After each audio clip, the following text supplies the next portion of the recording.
Tiga, dua, satu. Assalamualaikum warahmatullahi wabarakatuh. Saya Mbah Jo Jimat. Ayo dukung terus channel resminya Jimat di Radio Istana FM Bojonegoro dengan cara subscribe, like, komen, dan share ke semua Jimates. Oke, salam sehat dari Mbah Jo Jimat untuk semua Jimates Nusantara. Assalamualaikum warahmatullahi wabarakatuh.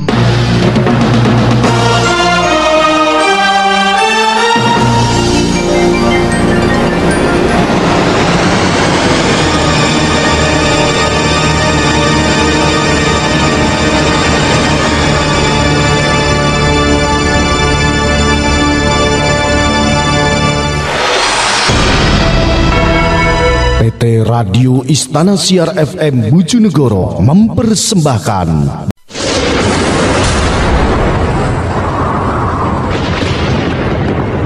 Mohon perhatian, Jimat sajian malam Jumat segera dimulai.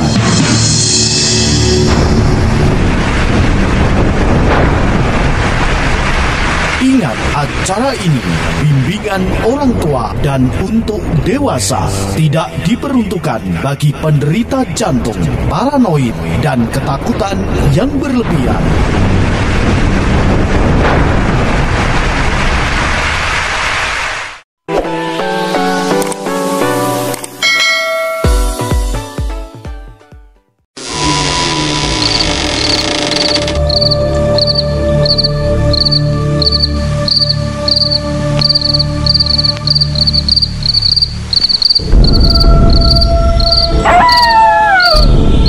Kembali tim Jimat punya cerita misteri bersambung dengan judul Malimunan, kisah dari suku Dayak. Kisah ini ditulis dan dikirimkan oleh Nino Kristiandi Nelis di Desa Saipaken, Kabupaten Barito Selatan. Adapun tujuan untuk menceritakan ini adalah semata untuk sedikit memberikan pembelajaran dan pengetahuan baru bagi orang-orang yang belum mengenal tanah Kalimantan, atau tepatnya Kalimantan Tengah.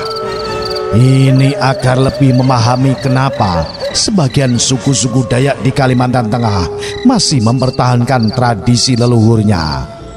Mereka bukannya tidak punya agama dan tidak percaya Tuhan, tapi kadang-kadang kekuatan alam yang ada di Kalimantan Tengah ini memang tak bisa diremehkan begitu saja.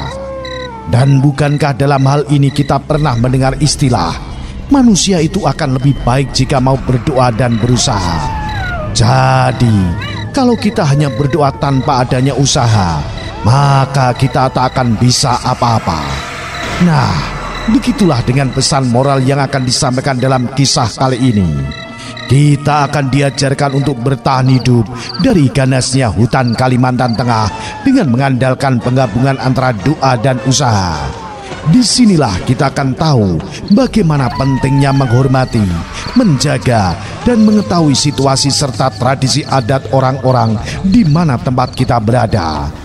Semoga dengan mendengarkan cerita Jimat yang berjudul Malimunan ini, kita akan lebih memahami kalau hutan Kalimantan dan segala isinya itu sangat penting bagi suku-suku Dayak.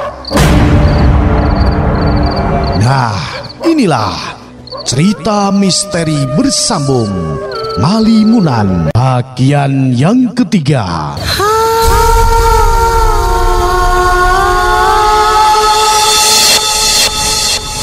Pada kisah yang lalu diceritakan, Lisa mengemban sebuah pekerjaan mulia sebagai dokter di pedalaman Kalimantan Tengah, membuat gadis belia yang cantik berdarah Sunda Cina itu berangkat menuju desa tempatnya akan ditugaskan menjadi sangat bersemangat.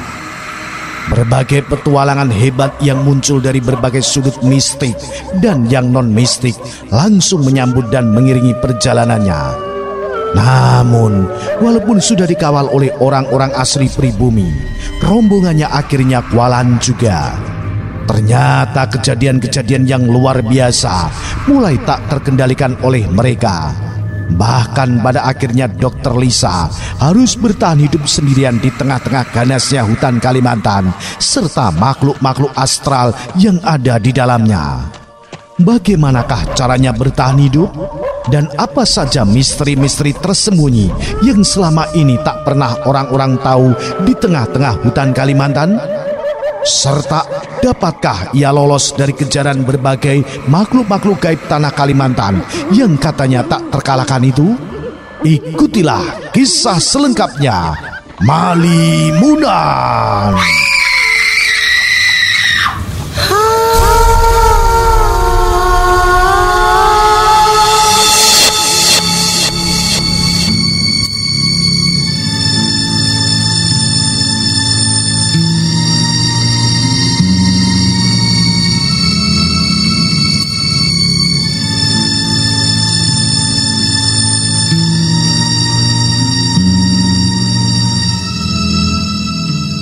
Pada kisah yang lalu diceritakan, di kampung Batuah kembali geger karena bukan si makhluk misterius, namun warga yang mendadak sakit aneh.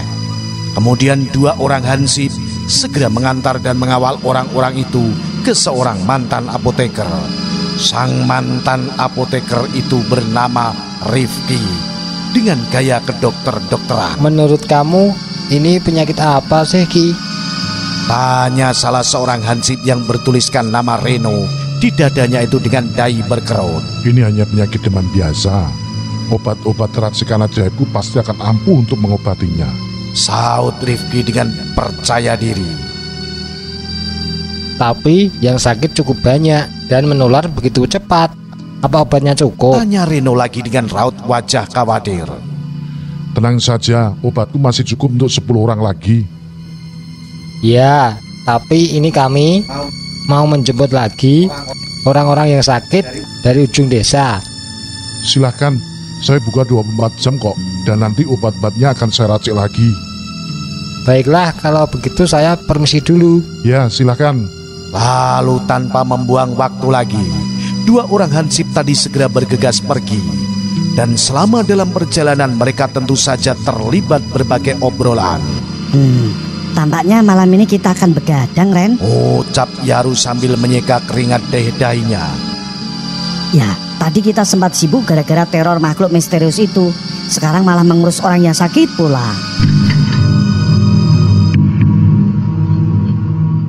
Ya, mau bagaimana lagi? Ini kan tugas kita untuk membantu dan mengawal warga. Iya, namun aku masih bingung dengan sakitnya para warga itu. Dan aku pun takut kalau nanti kita berdua akan tertular juga. Kalau menurut aku sih, kita tidak akan tertular juga. Emangnya kenapa? Apa kamu tidak memperhatikan tadi? Kalau yang sakit itu hanyalah warga yang ternak-ternaknya mati gara-gara makhluk misterius itu saja. Iya ya. Dan aku baru ingat sekarang, kalau yang tertular itu pun juga adalah warga yang ternaknya mati gara-gara makhluk misterius itu. Nah, jadi sekarang kamu mulai yakin juga kalau warga yang mendadak sakit itu ada hubungannya dengan makhluk misterius pemangsa ternak itu kan? Iya, gawat dong kalau begitu. Kalau sekarang kita... Pak Reno, Pak Yaru, tunggu. Teriak Rifki yang tiba-tiba berlarian mengejar mereka. Ada apa, Ki? Apa, Ki? Tolong saya. Memangnya ada apa? Entahlah, karena pasien saya mendadak berubah. Berubah bagaimana? Nanti saya ceritakan. Sekarang tolong bawa saya ke tempat yang aman. Aneh, memangnya ada apa sih? Umam, Yaru dan Reno sembari saling berpandangan heran.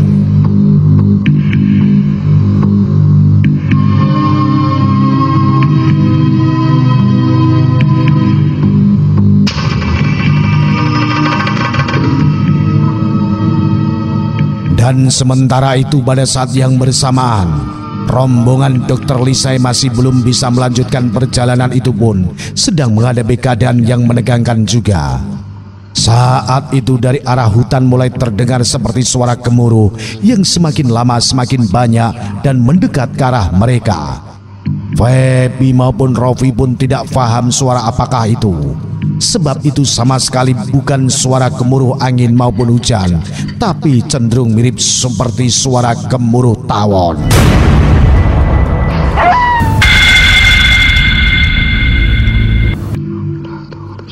Menurut kamu itu apa, Vi? Tanya Feby tegang. Aku tidak tahu, Bi. Tapi yang jelas semakin dekat suara itu semakin membuat mandauku ini panas dan bergerak-gerak sendiri. Saud Rofi sembari memperlihatkan mandaunya yang memang terlihat bergerak-gerak, seolah mau pergi sendiri dari sarungnya. Wah, tanda yang sangat tidak baik itu, Vi. Sentak Feby semakin tegang. Ya, benar-benar sangat tidak baik, Bi. Sebaiknya sekarang kamu suruh anggota PJB itu cepat-cepat menyingkirkan pukat yang tersangkut itu. Atau kalau tidak, suruh dia naik saja sekarang. Aku mempunyai firasat yang benar-benar tidak baik dengan nasib kita. Ucap Rofi dengan suara agak gemetar. Dia menandakan jika ia pun segera mulai ketakutan juga. Beberapa menit kemudian, akhirnya suara gemuruh tadi tiba juga di dekat mereka.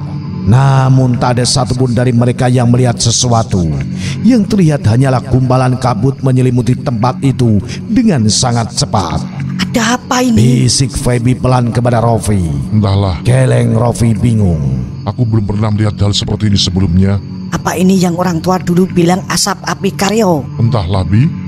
Karena kalau kita tahu ini adalah asap api karyo, kabutnya tidak akan sepekat ini. Jadi ini mungkin sesuatu yang baru dan berbeda. Lalu kita harus berbuat apa? Kita lihat dulu apa yang akan terjadi. Kalau ini nanti akan membahayakan rombongan, maka kita berdua harus melakukan sesuatu. Baiklah, Oh ya, orang yang di air tadi sudah naik. belum, masih sedikit lagi katanya. Wah, sebaiknya suruh naik dulu. Aku tadi sempat melihat tanda-tanda pergerakan ikan tapa di sana. Ya, akan segera aku lakukan. Saud Feby sembari buru-buru menuju ke keburitan kapal dan menyuruh orang yang berada dalam air tadi naik. Namun saat Feby mencoba membujuknya, Chris malah berusaha mencegahnya. Saya sudah membayar mahal mereka, jadi biarkan mereka menyelesaikan tugasnya. Saya tahu, Pak. Tapi kalau mereka mati, apa Anda juga mau bertanggung jawab dan membayarnya? Mendengar itu, Chris jadi terdiam sejenak. Tampaknya kalimat Feby tadi ada benarnya juga. Memang akan cukup panjang ceritanya kalau sampai anggota PJB itu meninggal dunia. Tapi kalau pukat itu tidak segera disingkirkan, kapan kita bisa berangkat dari sini? Tanya Chris akhirnya dengan nada suara yang mulai melemah. Itu bisa kita pikirkan nanti, karena kalaupun pukat itu berhasil disingkirkan, kita tetap saja tak bisa bergerak dari sini. Anda lihat sendiri, kabut di sekeliling masih sangat tebal. Jadi saat ini kita cari aman dulu. Baiklah, kalau begitu saya perintahkan dia naik dulu. Lalu hanya beberapa detik setelah anggota PJB tadi naik, air tempatnya berada tadi mendadak bergolak mengerikan. Jelas betul itu menunjukkan jika ada sesuatu yang besar tengah berenang di sana. Hampir saja kamu dimangsa ikan tapa. Bisik Feby pada si anggota PJB tadi pelan, yang tentu saja membuatnya itu langsung shock akibat ketakutan. Dan sementara itu ketika mereka sedang sibuk menenangkan si anggota PJB tadi, Rofi yang sendirian berada di haluan kapal tiba-tiba melihat beberapa sosok misterius muncul dari dalam kabut. Sosok-sosok itu masih belum bisa dipastikan milik siapa. Bisa milik manusia atau bisa juga binatang buas. Tapi yang pasti mereka semakin lama semakin dekat ke arah kapal, dan tentu saja sambil terus-menerus mengeluarkan suara gemuruh yang semakin keras.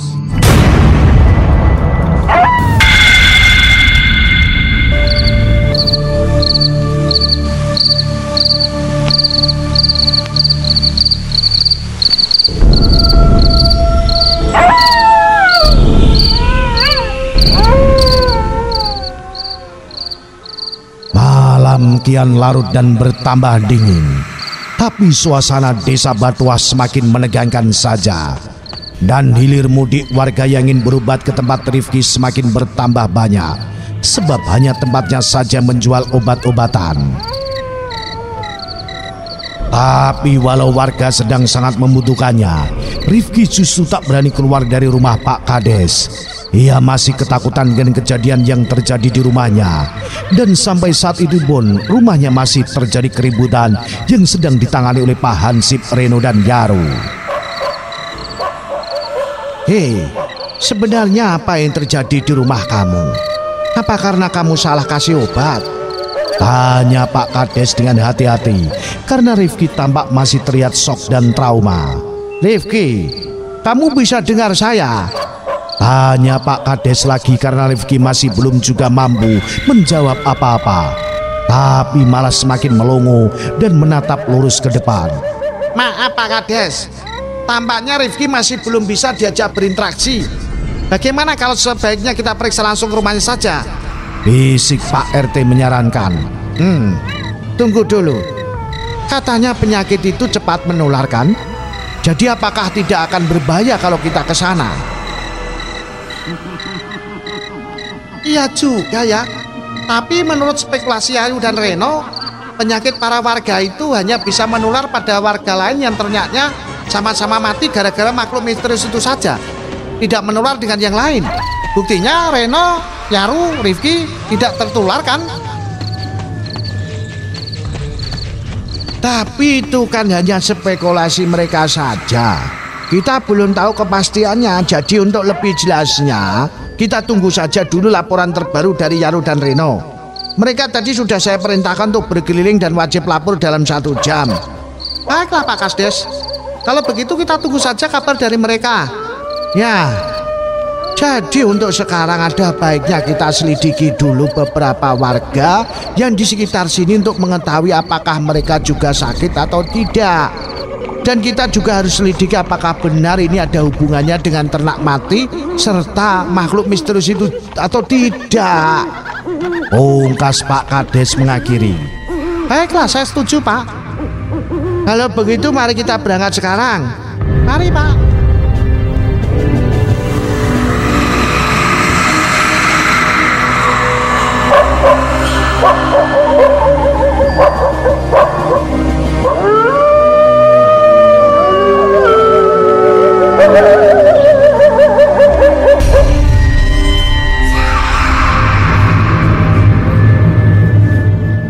Dan sementara itu, pada saat yang bersamaan Reno dan Yaru yang berada jauh di ujung desa itu mulai kewalahan mengurus warga yang sakit, yang semakin lama semakin banyak dan menular sangat cepat.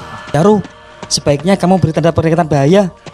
Aku sudah tak tahu lagi harus berbuat apa. Mereka benar-benar berubah menyeramkan. Kakek Reno sembari berlarian dari dalam salah satu rumah warga dengan baju dan celana yang robek serta penuh luka. Baiklah, tapi emangnya apa yang terjadi di dalam?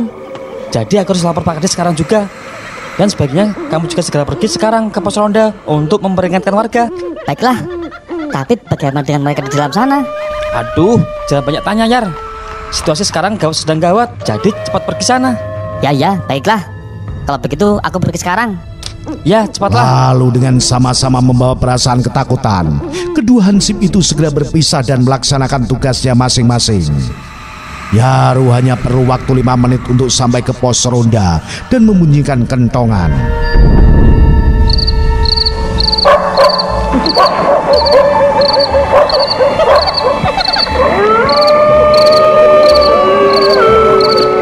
Dan ia pun juga sempat membantu warga yang sakit yang terlihat berkeliaran di jalanan untuk dibawa pulang ke rumahnya masing-masing. Tapi Reno sialnya, dia malah terjebak di antara beberapa warga sakit yang mulai turun ke jalanan pula. Tapi bedanya, para warga tersebut terlihat beringas dan mulai memburu Reno. Sontak saja hal ini segera mengingatkannya dengan film zombie yang ia beli dari penjual kaset DVD bajakan kemarin. Jadi sudah bisa dibayangkan betapa syok dan kagetnya Reno saat itu.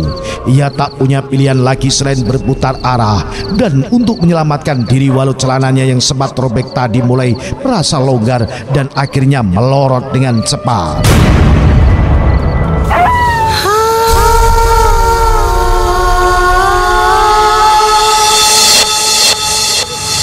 Kita kembali ke rombongan Lisa.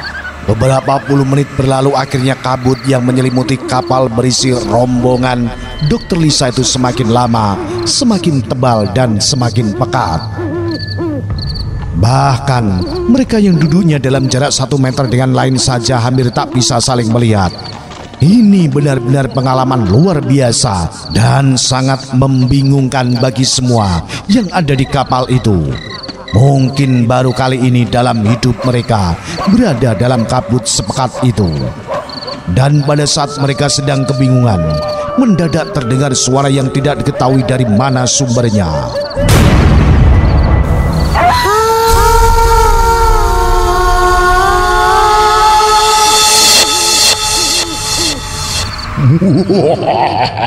Kalian telah melintasi kawasan kami dengan tanpa izin.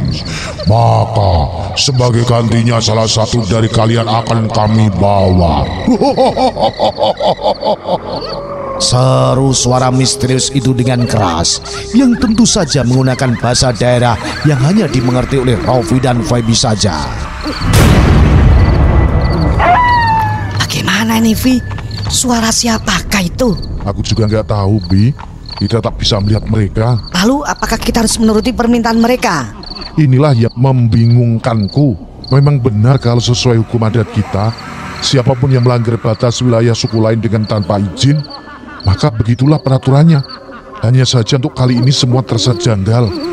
Sebab peraturan seperti itu hanya berlaku jika kita melanggar suatu pantangan, merusak tanah, mencemari sungai, dan menebang hutan mereka. Nah, sedangkan kita di sini hanya melintas saja. Jadi kita tidak akan merusak, dan tidak ada yang merusak, tidak ada yang melanggar pantangan apapun, ya kan? Kamu benar sekali. Jadi artinya pasti ada kesalahpahaman di sini. Ya, aku rasa pun begitu. Dan hei, cepat serahkan salah satu dari kalian. Jangan sampai kami membawanya dengan paksa. Seru suara misterius itu lagi, yang membuat semua yang berada dalam kapal itu semakin gugup dan ketakutan. Baiklah, mau tidak mau kita harus mencoba berinteraksi dengan mereka. Ucap Rofi akhirnya sambil mengembus nafas panjang. Kami penguasa wilayah ini. Kalian telah membuat sungai di wilayah ini tercemar. Saut suara misterius tadi lantang. Tercemar bagaimana? Tanya Rofi lagi tak mengerti. Supaya kalian mengerti, kami berikan kesempatan untuk mengetahui penyebabnya.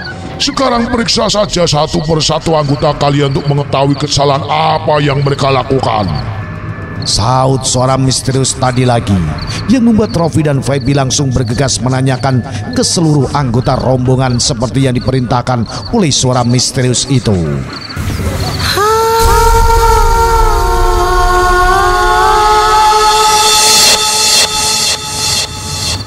Pertama kali yang mereka tanyai adalah si Chris, sebab pria ini yang paling mencurigakan gerak-geriknya.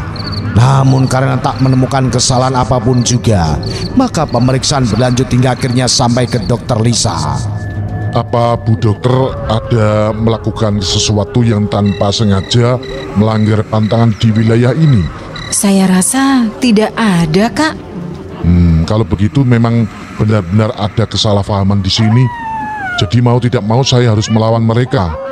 Ucap Rofi akhirnya setelah yakin kalau semua anggota rombongan memang tak ada yang melakukan pelanggaran. Kemudian sambil berkecak pinggang, Rofi sengaja mengatur posisinya sedemikian rupa agar tak ada halangan bagi mandaunya nanti bila ingin terbang atau dipergunakan secara manual. Dan setelah yakin dalam posisi siap tempur, maka ia mulai berniat membentak dan menantang pemilik suara misterius itu. Namun sebelum hal itu terucap, mendadak Lisa berseru. Tunggu dulu, Kak. Ada sesuatu yang harus saya beritahukan. Apa Bu Dokter? Jadi begini, Kak. Saya kan membawa obat-obatan. Lalu tanpa sengaja obat-obatan itu ada yang jatuh ke sungai. Lalu kenapa kalau obat-obatan itu jatuh? Kan cuma obat-obatan saja. Masalahnya obat-obatan yang jatuh itu adalah jenis obat keras dan berdosis tinggi, Chris. Menyadari cukup banyaknya yang terjatuh, meskipun dampaknya tidak terlalu besar, namun cukup untuk mencemari sungai dalam radius berapa meter dari titik obat-obatan itu berada. Begitu ya. Terus kenapa bisa jatuh sih, sayang? Tanya Chris lagi dengan nada suara yang sedikit menunjukkan kekhawatiran. Tadi tasku robek terkena paku di kapal ini. Tapi jelas sudah kalau dalam hal ini kamu tidak sengaja kan? Jadi tak ada yang perlu dikhawatirkan. Tapi bagi mereka tidak semudah itu, Pak. Sengaja atau tidak, itu tetap ada konsekuensinya. Konsekuensinya apa lagi sih? Kita semua harus mempertanggungjawabkannya. Mempertanggungjawabkan bagaimana? Biar saya bicarakan dulu dengan mereka. Ungkas Rofi sembari buru-buru kembali ke haluan kapal untuk berunding dengan para pemilik suara misterius tadi. Tapi walau sudah menjelaskan duduk perkaranya, ternyata para pemilik suara misterius itu tetap pada keinginannya. Mereka tetap ingin membawa siapapun yang melakukan pelanggaran, walaupun itu dilakukan dengan tidak sengaja. Hal ini jelas saja membuat Lisa jadi ketakutan setengah mati. Dan seluruh anggota rombongan pun juga tak ada yang rela kalau dokter cantik baik hati itu harus dibawa. Nah, bagaimanakah kisah selanjutnya? Apa yang akan terjadi dengan dokter Lisa? Ikuti terus cerita bersambung misteri ini. Misteri Malimunan. Salam Jimatres, salam misteri. Au.